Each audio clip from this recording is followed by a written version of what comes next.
And welcome to The Jungle. I'm Eric Holtzclaw, Chief Strategist with Liger Partners. I am joined this morning by a very good friend of Liger Partners and a good friend of mine, Beth Miller. She's with Executive Velocity.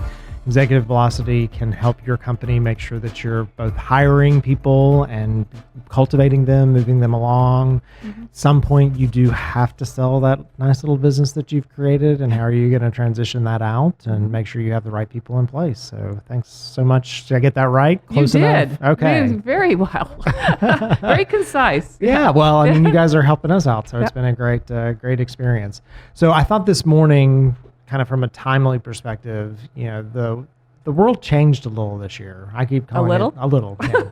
I keep calling it the COVID 120. It's like the 120 days that we were completely locked down, you know? Right. And so, you know, a lot of companies, we were lucky that we already kind of knew how to work remotely. So we had some of those structures in place, and coming into the office was for collaboration and things like that.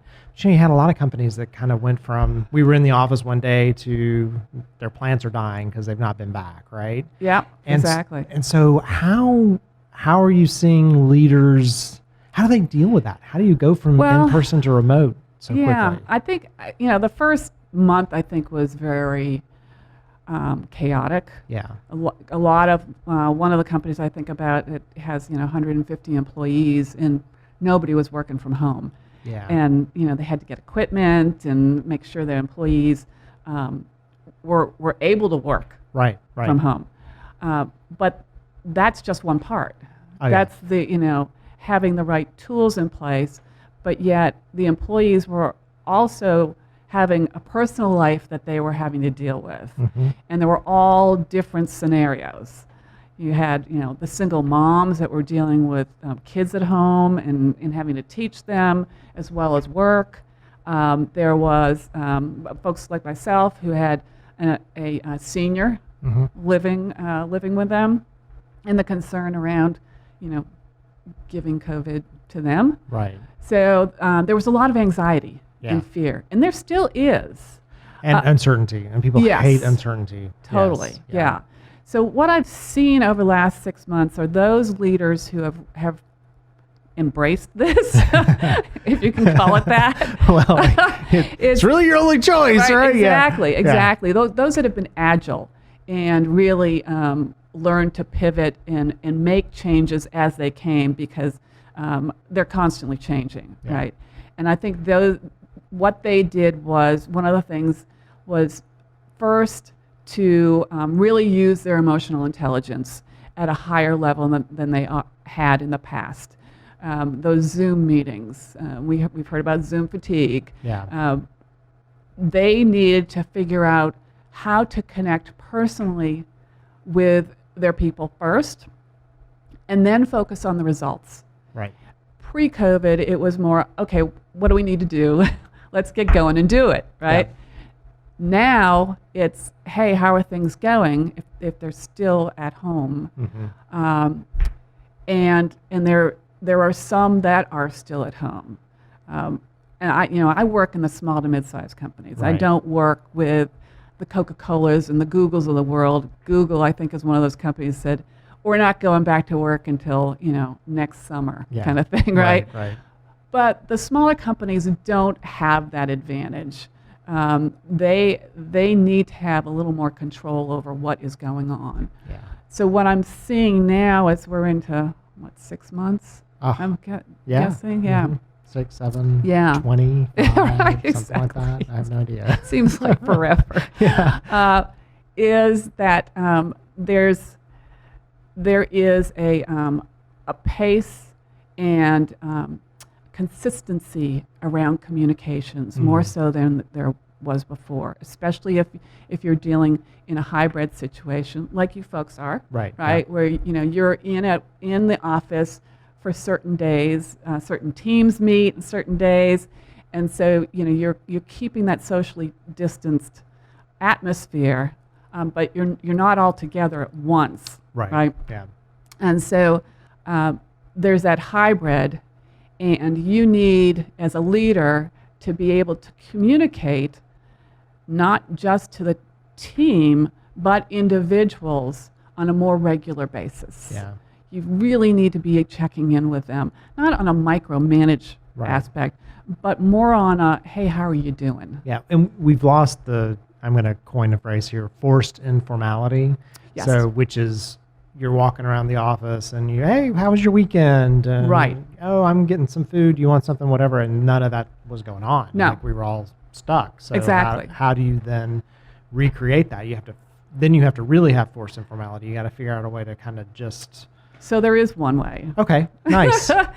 I heard it a couple months ago, and it's called the virtual knock. So the virtual knock is you're using your phone to speak, not to text or email. Right, yeah. And you create a norm within your team that if the phone rings and it's somebody from your team, you should pick the phone up and answer it. Yes. Okay? So that's more of not the scheduled one-to-one conversation or the scheduled Zoom meeting, but it's, hey, Eric, I just ran into something. Instead of emailing or texting. Yeah. I feel like people walk around with these phones, but yet they don't actually use the main purpose of it, the phone. Paula Poundstone, there's a skit that she does, and I think it's back when text messaging first came out, but her daughter asks her for text messaging, and she's like, this seems inefficient. Yeah. This seems like we've taken a step back, Exactly. She'd be like, if it were the phone, it would be like, hello, ring, ring, right. Goodbye. Like we would be doing this really weird thing. And so I totally see that. And you miss, granted you're not seeing each other face to face, but you at least have the tone. Yeah. Right. I had a text interchange with my brothers recently. They all live out in Salt Lake, and I'm always keeping them up to date on my mother. Right. So my mom had just moved back into a retirement community after almost 6 months, and I could tell that she was having difficulty with the transition. Yeah. So I texted my brothers. I said, hey, I know you all call on Sundays, which is great, but could you maybe step it up a notch and call during the week? And so one of my brothers said, well, now that you've told me to do this, and I was like, oh my gosh. And so I texted back. I said, I didn't mean this to be an order. Right. Right? Right. And he said, well, I was just kidding. Yeah. And I said, that's the problem with text. Yeah. Yeah, you lose that. You lose that whole. Yeah. And I still do a little bit of operational work for some companies, along with doing all the things with Liger. And we're Slack native. Yes. Any of you not using Slack, I am their biggest fan. Everybody thinks I work for them. I love but Slack. Yeah. And so we kind of went into this better because Slack, we have all these channels and we're used to talking to each other. And we know how to send like funny graphics to each other, that kind of thing.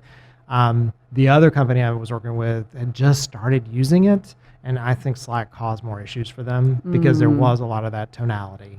Such and such was angry in that. I'm like, how do you know they were angry, right? Because the message was short, or they, and our wonderful millennials, if you use punctuation, like that means that you're angry.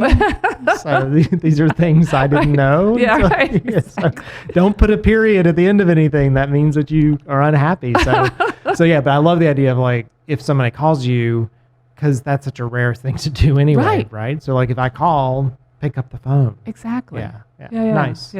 So what are some other things you've seen work or not work in this situation? Well, I think I haven't seen things that haven't worked other than those leaders that just don't get it. Yeah. Right. Their emotional intelligence is not really high. They're in that kind of untrusting mode because they're more control and command. Yeah. That they're always wondering, especially if these people are working from a distance, well, are they really working? Right. And then my question is, well, what are the performance metrics? Yeah. How are you measuring them? And if they're getting their job done, then what do you care? Yeah. And right. And I've worked. Well, I've never really had a real job, but remotely since like 97. So this is not. So this all happened, and we had gotten office space because I started seeing us needing a reason to get together and things like that. Yeah. And so I'm very Whitney. kids and says that I don't want to hear how the watch works. I want to know what time it is. Right. It's very results driven. Like if you give me your results, I don't work at 2 o'clock in the morning, work at 2 in the day, whatever. And for a lot of people, like that whole 9 to 5, and you and I talked about the traffic this morning. It's really a ridiculous It's a ridiculous model. It is. Have you seen people learn to flex more and let people work in their kind of happy zone? I think part of it is an age thing, to be honest. Yeah. Right? The older leaders have a little harder time with that. And I'm thinking of one where, he's like, I don't think that so-and-so is working a lot. And I said, well, either you change their performance metrics, right? That you feel like that you can expand their job, or just get over it. Yeah. If they're doing what they need to do, just you need to get over it. Right.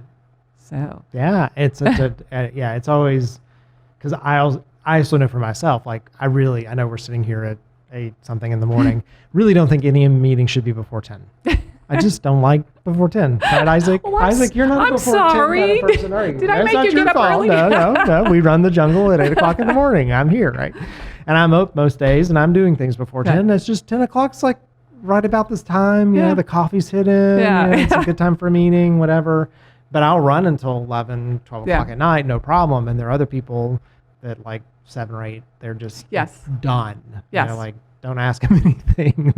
It's not going to be their best work. Right. Yeah, that kind of thing. And I'm usually, I do more of my creative work during the mornings. The writing and everything like that are in the morning.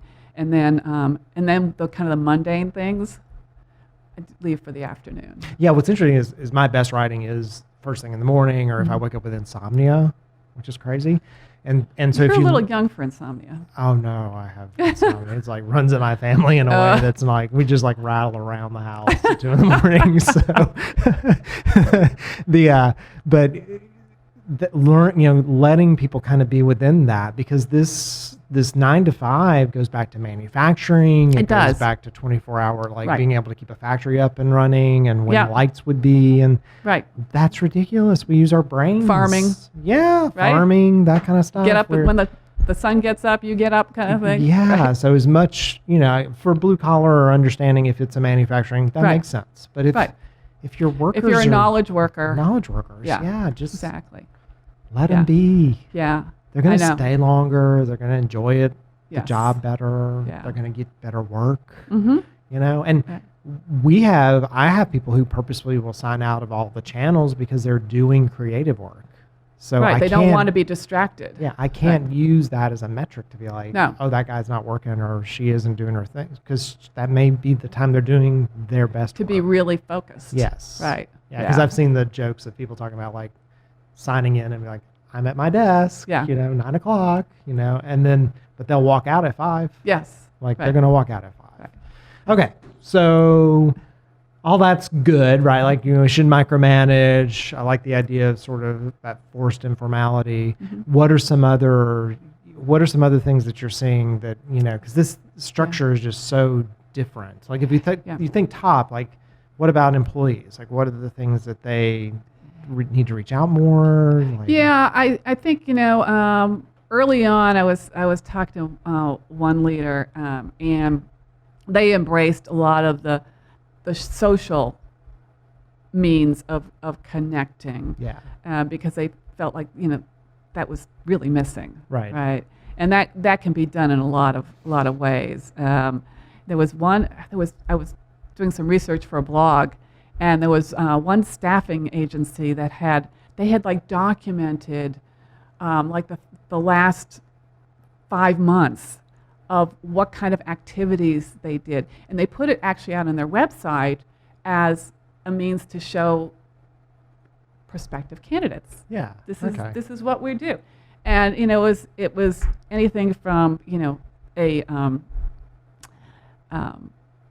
icebreaker, cocktails, kind of thing.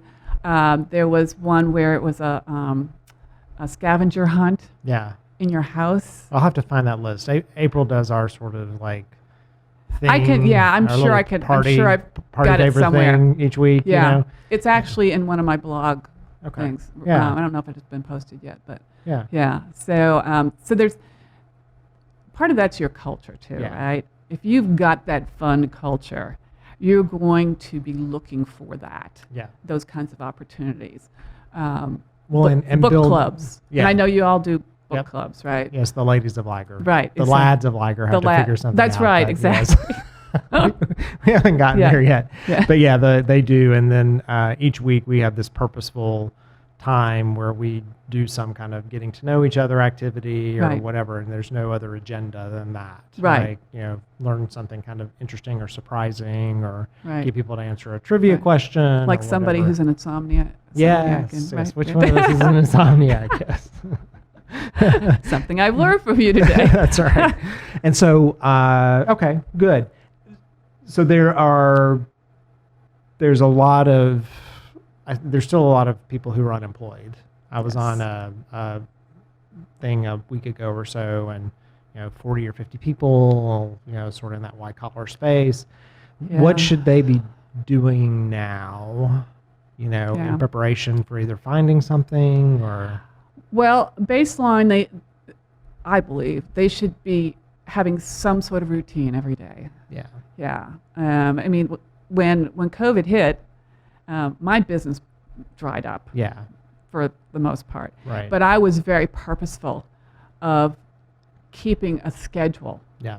And having purpose when I woke up in the morning. Yeah. Right? Yeah. So I think that's number one, because if you do that, then you've got the right headset when you go in to interview. Yeah. Right. The other is networking. Leverage your network. Right.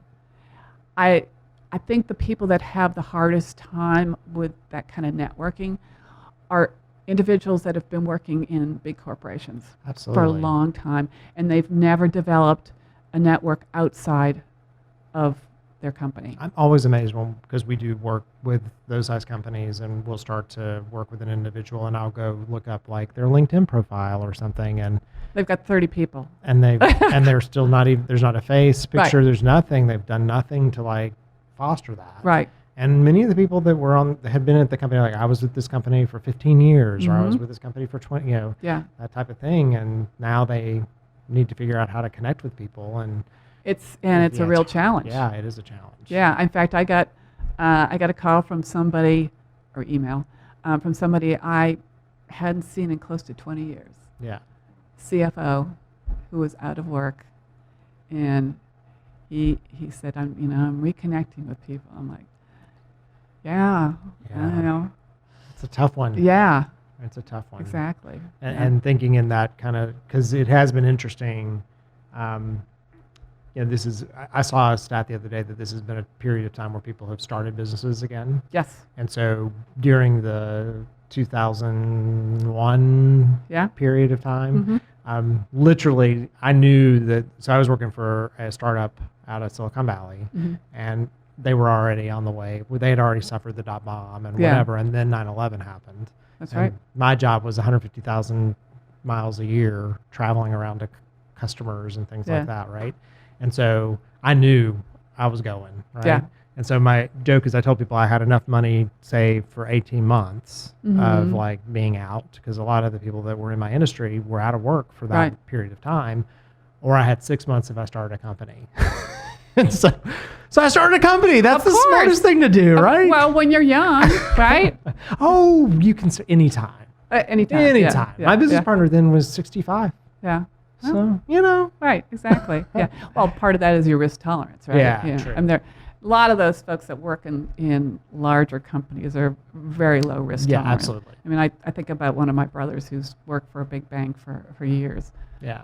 I think people like you and I are crazy. Yeah, right, exactly. He would never go out on his own and risk anything. Okay. So we'll reverse and talk a little bit about transitioning, because I know that's one of your favorite kind of topics, right? And so companies that are considering this may be the time, like as a business owner, if you've made it through 2020, literally if you've made it through 2020, right, exactly.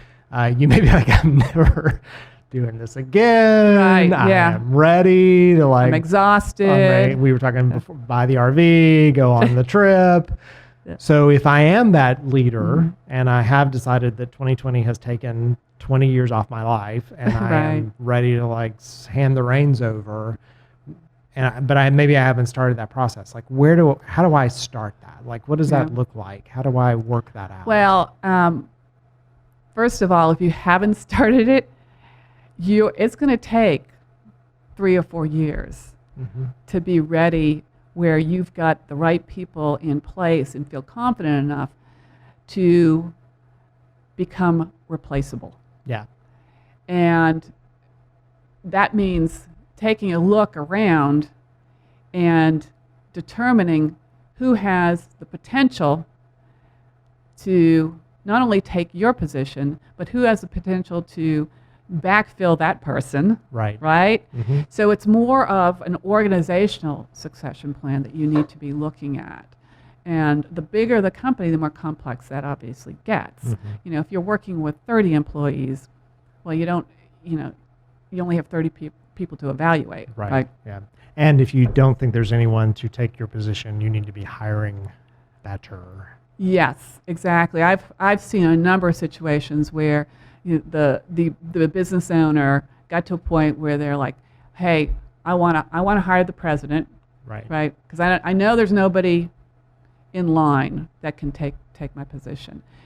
They hire them, and things go badly. Yes. Mm-hmm. In a lot of different ways. Yes. And then they end up may have to take the business back. Because they've kind of backed themselves into a corner. Yeah.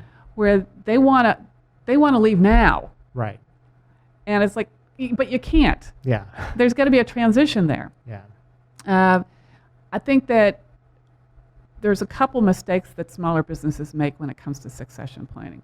One is they don't understand the difference between performance and potential. And they're two different things. Yeah. Performance is measuring history, and potential is forecasting the future. Right. And you need to understand what potential looks like for leadership in your organization. So that's number one. Number two, they don't understand what the core competencies of leadership are for their organization. There's some that are generic, taking initiative, but there are other ones like strategic thinking. Right. That you might have a high performer, but they may not be a strategic thinker. Yeah.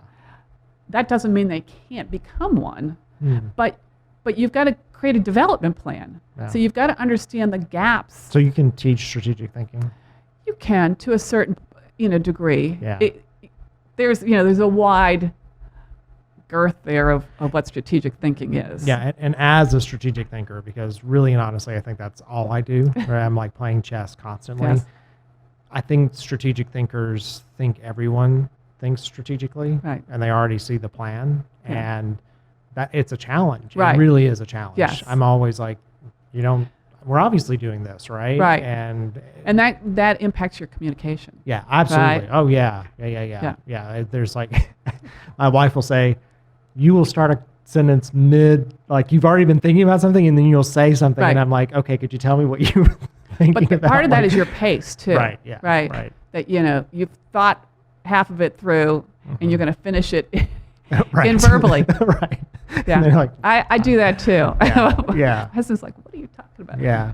That's an important point, because I always assume that people are thinking about it that way, and not everybody thinks. Mm-mm.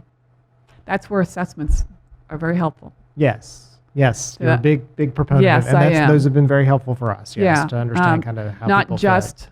From a team and development perspective, but from a hiring perspective. Yeah. To really understand the values and behaviors that are going to support those values of your company, and then hire to that based on the assessment. Yeah. And a lot of smaller companies, that's one of the things they don't do. Yeah. They either use an assessment, but it's not validated for hiring, right, which is not a good thing, or they really they aren't matching results to the actual job description that they're looking for. So it's important to have a profile within the assessment to match. A lot of smaller companies will use like DISC or Myers-Briggs, which are great for development and team building, but not so much for hiring. Yeah, and also using the assessments properly. So Rick, you know Rick Check? Yes. Yeah, he was a Vistage chair for a period of time. Well, he was long, yeah. And he has a weekly newsletter, and this week his newsletter was about the one phrase that he hates when people say, "I'm just that way." And people use assessments that like, I'm just that way, you know. There's actually a client that you've given me who tends to say that. Yeah, I'm just that way. It's like, no, that's not how it works. No, and as especially as a leader, right? You know, you need to realize that your job is to adapt to the people around you. Yeah, it's tough. Yeah, it's tough. Yeah, yeah. At least, really, as a leader, see yourself as the least important person, and you're trying to fire yourself all the time. Yeah, and as a business owner, you never realize how you're always on stage. Yeah. I mean, when my husband and I had our consulting company back in the 90s, early 2000s, he came to me, he said, you know, Beth, people are watching us. Yeah. And what we do, and the cars we drive, and all these different things. And I always just thought, well, gee, I'm just a business owner, but not to other people. Yeah. Well, and knowing that from a consistency perspective, one of the companies I owned, we had this weekly meeting. My operations team, I ran operations, my business partner ran sales, and I was always there 5 minutes before the meeting, ran the meeting, and he would show up late, and of course his salespeople did, right? Exactly. What he did was okay. Right. It's not what I tell you to do. It's, right. You've got to be a role model. You've got to model it. If you tell people something's important and you don't participate or act like it's important, it's not going to be important. That's not really not right. Yeah. Exactly. So, well, very nice. Well, it's been an interesting time to work with leaders. Yes. Your services are much needed by them at this point because they've got much going on that they're trying to kind of just keep it together. Yeah, I mean, some of them I feel like I'm a therapist, although I'm not. Yeah, right. They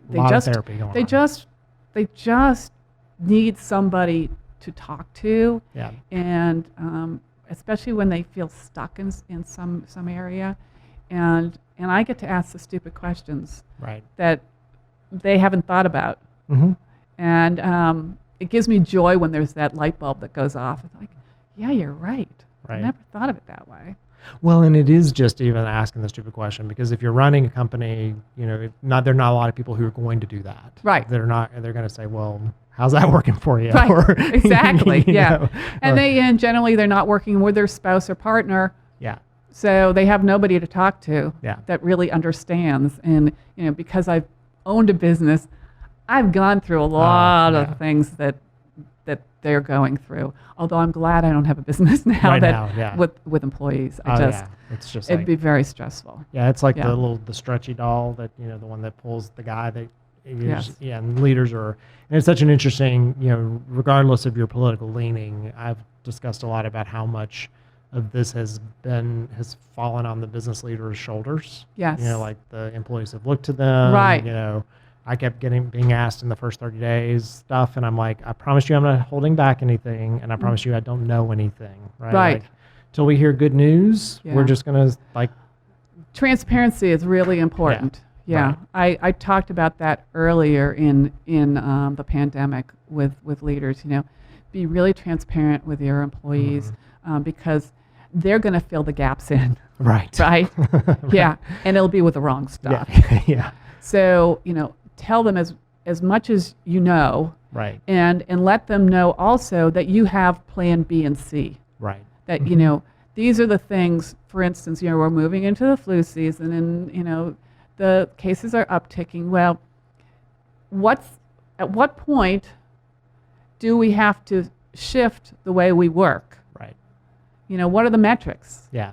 As an employee, I want to be able to, look on the website for the Georgia State COVID and know that, okay, we're still on this path. Right. Or I know that Eric's going to tell me we're going to go on another path. Yeah. Well, it's just like getting up in the morning and asking Alexa what the weather is. Right. Because you know if you need to wear a coat or not. Right. I should do that more often, by the way. Wear a coat or look at the weather. Weather. Yeah. I am the person who will be like, oh, it's going to be great. You know, there is an app for that. I know. I'm terrible at it. Well, it's always a pleasure speaking with you. Thank you so much for coming in this morning. Well, I've enjoyed it. Yeah, thank you so much. Yeah, so we've been talking this morning with Beth Miller with Executive Velocity. If you're thinking about selling your company anytime in the future, you should definitely reach out to Beth, or you need to build a team that works more effectively. She has a bunch of tools and resources and just lots of experience in that category. So thanks for joining us this morning on The Jungle, brought to you by Liger Partners.